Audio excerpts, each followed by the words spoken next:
नमस्कार मित्रों, स्वागत है आपका आपके अपने चैनल उज्जवल जीके में। मैं हूं सीमा शर्मा और आज हम मध्यकालीन आर्थिक दशा के बारे में बात करने वाले हैं, जिसके अंतर्गत दिल्ली सल्तनत कालीन जो आर्थिक दशा है वो हम पढ़ चुके हैं। बहुत महत्वपूर्ण प्रश्न देखे हैं हमने व्याख्या सहित, और आज इस कड़ी में मुगल कालीन आर्थिक दशा देखने वाले हैं। अति महत्वपूर्ण 54 प्रश्नोत्तर देखने वाले हैं व्याख्या सहित। मित्रों, अगर आप उज्जवल जी के चैनल पर नए हैं तो चैनल को सब्सक्राइब करें, पास के बेल आइकन को प्रेस करें ताकि नई वीडियो की नोटिफिकेशन आपको समय रहते मिलती रहे। और अगर आपको वीडियो पसंद आती है तो अपने एक मित्र में शेयर करना न भूलें और लाइक जरूर करें। तो चलिए पढ़ना शुरू करते हैं। मुगल कालीन आर्थिक दशा में मुगल कालीन आर्थिक दशा, मध्यकालीन आर्थिक दशा में मुगल कालीन आर्थिक दशा।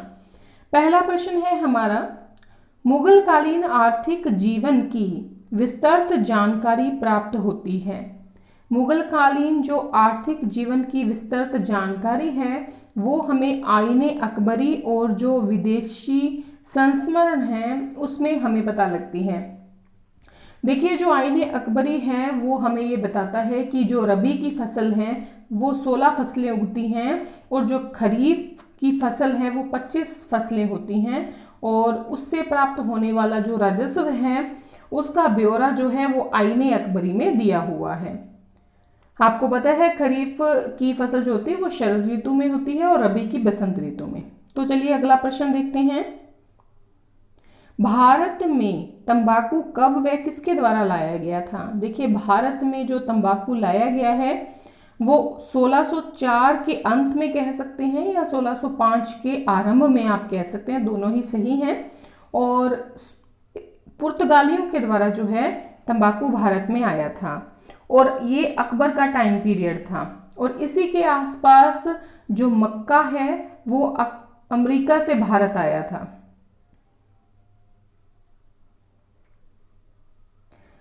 मुगल काल में सर्वोत्तम किस्म की नील कहाँ से प्राप्त होती थी? जो मुगल काल में सर्वोत्तम किस्म की नील प्राप्त होती थी वो बयाना और सरखेज से प्राप्त होती थी। बयाना आगरा के निकट है और सरखेज गुजरात के निकट।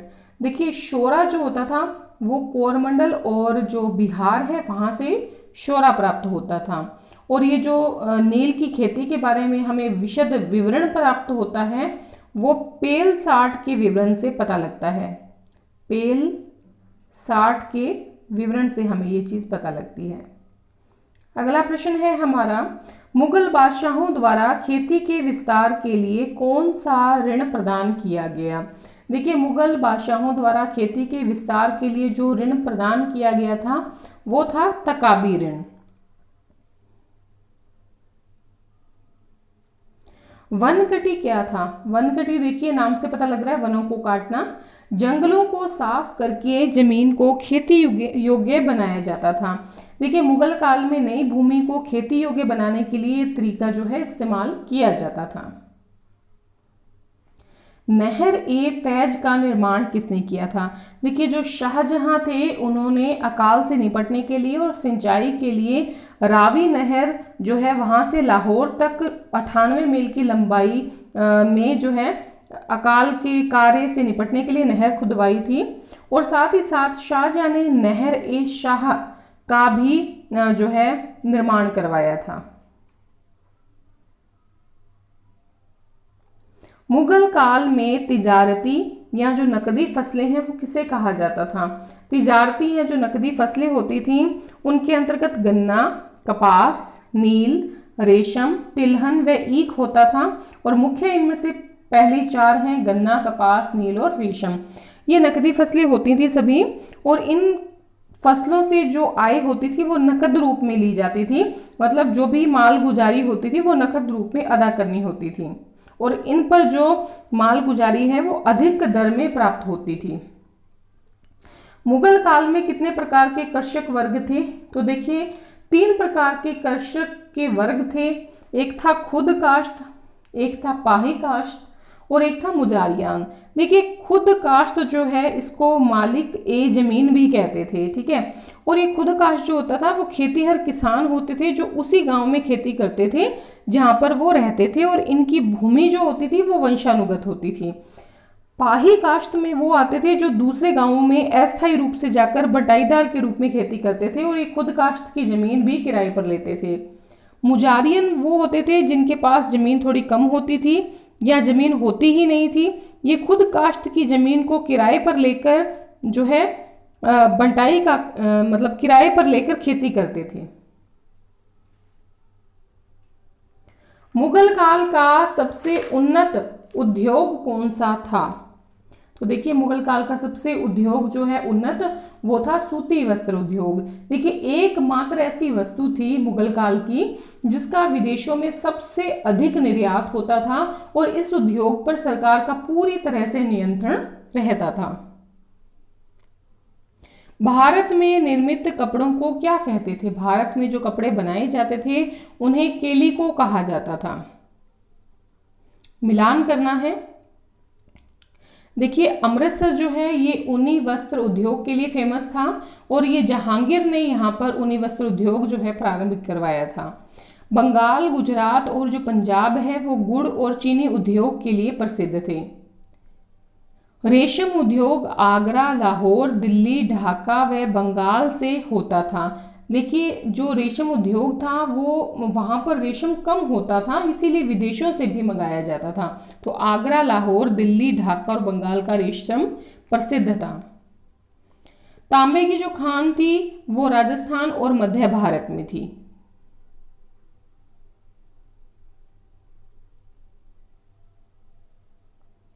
इत्र जो है वो जौनपुर और गुजरात से जो है निर्मित किया जाता था, यहाँ से जो है खरीदा जाता था, फेमस था। इत्र जो है उसका निर्माण जो है या उसका जो आविष्कार है वो अस्मत बेगम ने किया था। मुगल काल में रेशमी कपड़ों को क्या कहा जाता था? तो रेशमी कपड़ों को मुगल काल में पटोला कहा जाता था। कोहिनूर हीरा शाहजहां को किसने भेंट किया था? तो मीर जुमला या इसी का नाम था मोहम्मद सैयद। तो मीर जुमला या मोहम्मद सैयद ने कोहिनूर का जो हीरा है वो शाहजहां को भेंट किया था। कोहिनूर था वो गोलकुंडा की खान से प्राप्त हुआ था, और जो हीरा था वो भी गोलकुंडा और छोटा नागपुर की खानों से जो है निकाला जाता था। समुद्री जहाजों के निर्माण के लिए पृथक विभाग को किस मुगल शासक ने स्थापित किया था? तो जो अकबर थे इन्होंने समुद्री जहाज़ों के निर्माण के लिए अलग से विभाग की स्थापना की थी, लेकिन ये निर्माण जो है मुगल काल में इतना उन्नत अवस्था में नहीं था। औरंगजेब की बात करें तो औरंगजेब ने अबिसिनियाई जो थे और जो जंजीरा के सीदी थे, जंजीरा के सीदियों और अबिसिनियाई इन दोनों की सहायता से नौसेना तैयार की थी औरंगजेब ने। मुगल काल में थोक व्यापारियों को क्या कहा जाता था? तो इन्हें जो है सेठ भी कहा जाता था, बोहरा भी कहा जाता था और मोदी भी कहा जाता था। और जो खुदरा व्यापारी होते थे उन्हें वणिक कहा जाता था।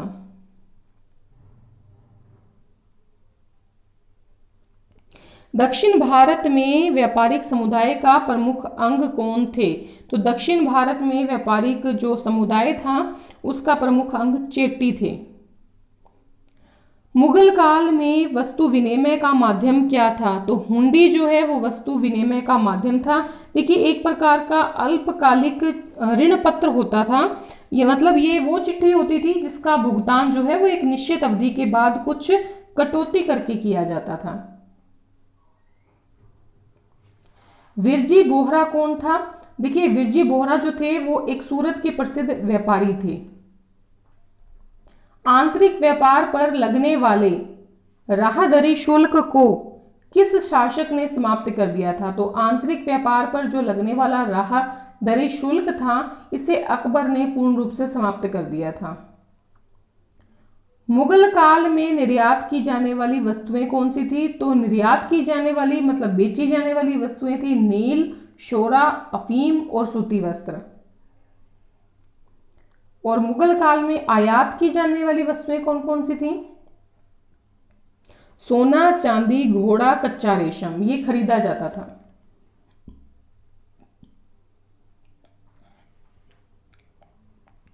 विश्व के प्रत्येक भागों में चक्कर लगाने के बाद सोना चांदी अंत में भारत में जो सोने चांदी की दलदल है दफन हो जाता है। ये किसका कथन है?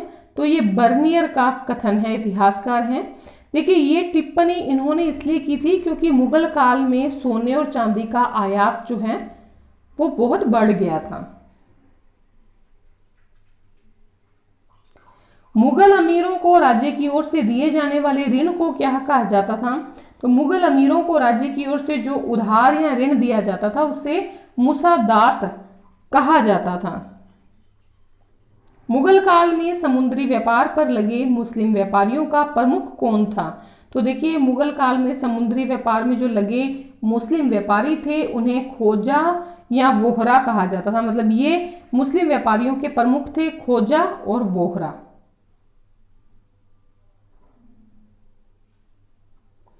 मुगल काल में शाहरुख व बाबरी सिक्के किसने चलाए थे? बहुत ही इंपॉर्टेंट है, बाबर ने चलाए थे।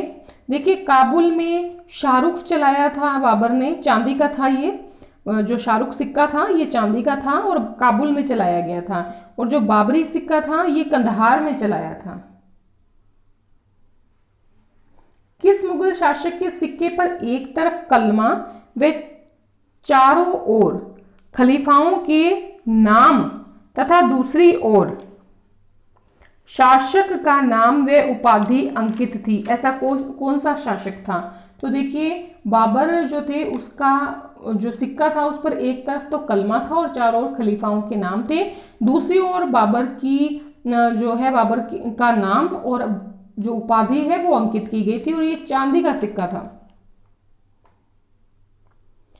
शेरशाह ने शुद्ध चांदी का कौन सा सिक्का चलाया? तो रुपया चलाया था, बहुत ही फेमस रहा ये रुपया और ये लंबे टाइम तक मुगल काल की अर्थव्यवस्था का हिस्सा बना रहा, अकबर के बाद भी। और तांबे का सिक्का एक किसने चलाया था? ठीक है, तो दो सिक्के थे, रुपया और चांदी का सिक्का। रुपया जो कि चांदी का सिक्का था और एक तांबे का सिक्का भी इसने चलाया था जो कि पैसा था, जिसे पैसा कहा जाता था। अकबर ने दिल्ली की शाही टकसाल का प्रधान किसे नियुक्त किया था? तो अकबर ने दिल्ली की जो शाही टकसाल थी उसका प्रधान अब्दुल समद को 1577 ईस्वी में नियुक्त किया था। मुगल काल का सबसे अधिक प्रचलित सिक्का कौन सा था? तो मुगल काल का सबसे अधिक प्रचलित सिक्का जो था वो मुहर था। ये अकबर द्वारा चलाया गया था और सोने का था। अकबर द्वारा चलाया गया सबसे बड़ा सोने का सिक्का कौन सा था? तो शंशब जो था ये 101 तोले का सोने का सबसे बड़ा सिक्का चलाया था जो कि बहुत ही महत्वपूर्ण व्यापार के लिए इस्तेमाल किया जाता था। मिलान करना है। देखिए इलाही जो था ये सोने का सिक्का था, अकबर के द्वारा चलाया गया था और ये गोलाकार होता था। दाम जो था ये तांबे का था और अकबर द्वारा जो रुपया था उसके 40वें भाग के बराबर था। जीतल जो था ये तांबे का था और इसे पैसा या फुलूस भी कहते थे। इसे पैसा या फुलूस भी कहते थे। आना जो था ये शाहजहां ने चलाया था और ये दाम और रुपए के बीच का था। निसार जो था ये जहांगीर ने चलाया था और ये रुपए के चौथाई मूल्य के बराबर होता था। इलाही सोने का सिक्का अकबर द्वारा चलाया गया, गोलाकार था। दाम तांबे का था, अकबर के द्वारा चलाया गया और रुपए के 40वें भाग के बराबर था। जीतल तांबे का था और इसे पैसा या फुलूस भी कहते थे। आना शाहजहां ने चलाया था और ये दाम और रुपए के बीच का था। निसार जो था ये जहांगीर ने चलाया था और ये रुपए के चौथाई मूल्य के बराबर था। कौन सा चांदी का सिक्का ऐसा था जो मुगल कालीन मुद्रा व्यवस्था का आधार बना रहा लंबे समय तक? तो रुपया था। ये शेरशाह जो है उसके द्वारा जारी किया गया था और 175 ग्रेन का था। किस मुगल शासक ने अपने सिक्कों पर राम सीता की मूर्ति अंकित करवाई और देवनागरी में राम सिया लिखवाया? तो अकबर ने ऐसा किया था।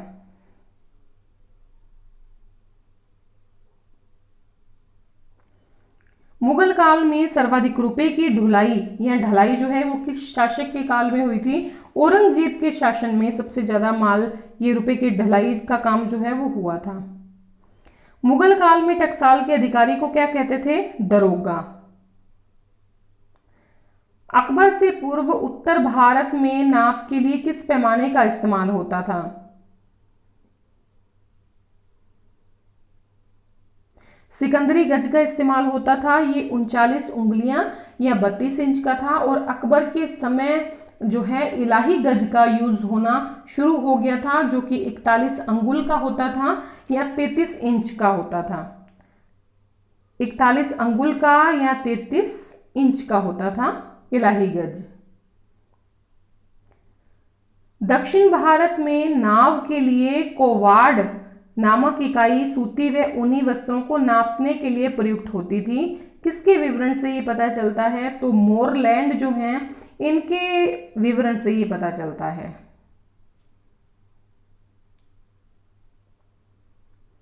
अरब व्यापारियों ने समुद्री तटों पर टोल की कौन सी इकाई लागू की?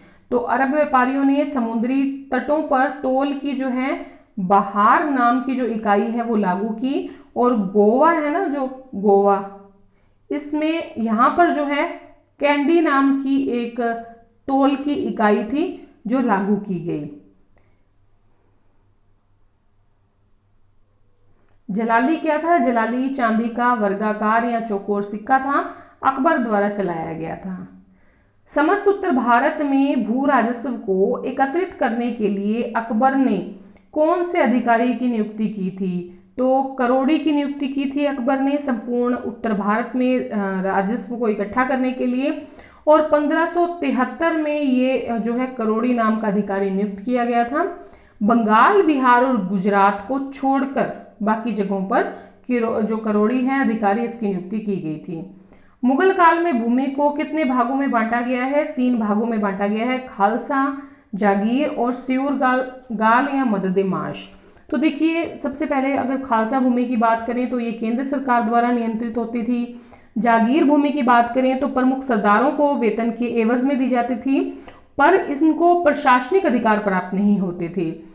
सयूर गाल या जो मददे-माश है ये विद्वानों और जो धार्मिक व्यक्ति हैं उनको दी जाती थी और इन पर इनका वंशानुगत अधिकार होता था। लेकिन ज्यादातर जो सयूर गाल या मददे-माश की भूमि होती थी वो अनुत्पादक यानी कि उपजाऊ नहीं होती थी।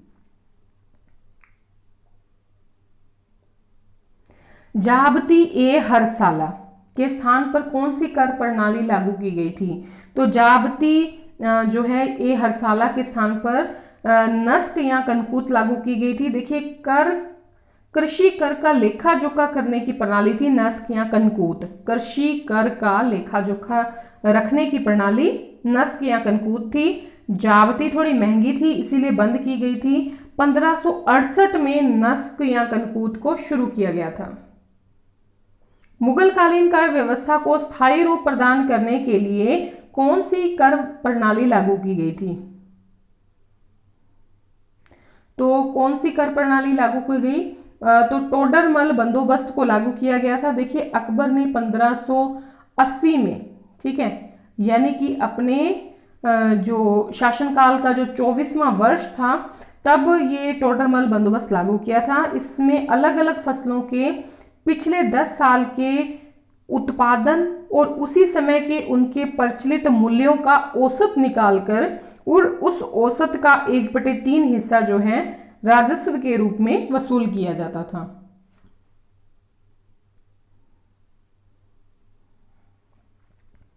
मुगल काल में कर निर्धारण की सबसे पुरानी व सामान्य प्रचलित प्रणाली कौन सी थी? बटाई या गल्ला बख्शी या बाहुली एक ही नाम है। तो ये कर निर्धारण की सबसे पुरानी थी और सबसे सामान्य प्रचलित जो है प्रणाली थी कर प्रणाली। इसमें क्या होता था कि फसल का किसान और राज्य के बीच में एक निश्चित अनुपात में बंटवारा किया जाता था। इसमें भी उपज का 1/3 भाग जो है वो राज्य का अधिकार होता था उस पर।